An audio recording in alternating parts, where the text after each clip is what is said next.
안녕하세요, 테러블티브. 오늘은 트럼프가 일본 봐준 줄 알고 박수 쳤는데 미국이 꺼내든 가슴 철렁한 카드라는 주제로 얘기해보겠습니다. 트럼프와 아베 신조 총리의 5월 정상회담은 그야말로 일본에서 많은 화제가 되었습니다.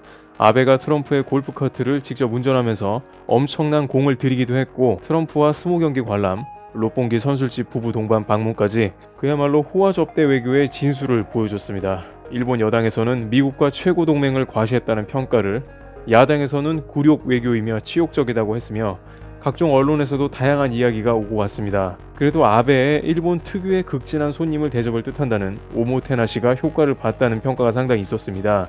그 이유는 트럼프가 7월 참의원 선거 전에 무역 협상을 하지 않겠다면 그 이유로 연장할 뜻을 밝혔기 때문입니다.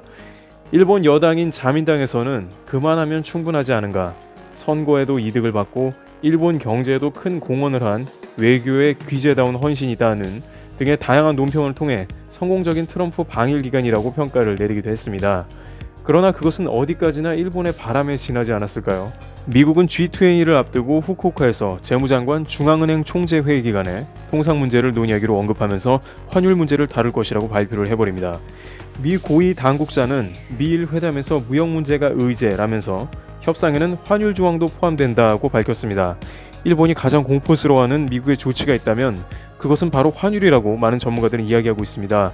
미국이 오래전에 일본을 거품 경제로 만들고 긴 경제의 수렁에 빠지게 한 것이 바로 환율을 문제 삼은 플라자 합의였기 때문에 이에 관한 이야기는 비슷한 냄새조차 맡기 싫어한다고 회자되고 있습니다. 그래서 수차례 일본은 미일 무역 협상이 있더라도 그것은 태그라고 해서 물품에만 국한된 것이고 그 외에는 협상 대상이 아니라고 누누이 강조해 온 것입니다. 그러나 미국 입장에서는 일본의 자동차가 미국 시장의 점유율이 상당히 높은데 이것을 잡을 주요한 방법은 약세인 엔화를 뜯어 고쳐야 한다는 생각이 상당히 강합니다. 특히 트럼프 대통령은 비즈니스적 외교를 중요시하고 일본에서 포드 자동차가 한 대도 굴러다니지 않는다면서 불만을 터뜨렸습니다.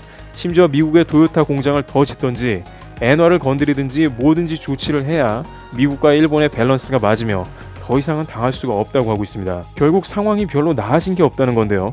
이와 같은 분위기가 전해지자 일본 야당 등 일부 언론에서는 골프카트로 주인을 모신 결과가 결국 환율 협상이냐며 무동 외교라는 반응입니다. 이번 중앙은행 총재 회의 기간은 심도 있는 협상이 있는 기간은 아닙니다만 미국에서는 이와 같이 일본이 가장 듣기 싫어하는 환율 문제를 여전히 거론하고 있으며 미국과 일본이 마지막에는 피할 수 없는 무역 협상 자리에서 결국 만나게 될 거란 전망입니다. 트래블튜브 여기서 마치겠습니다. 감사합니다.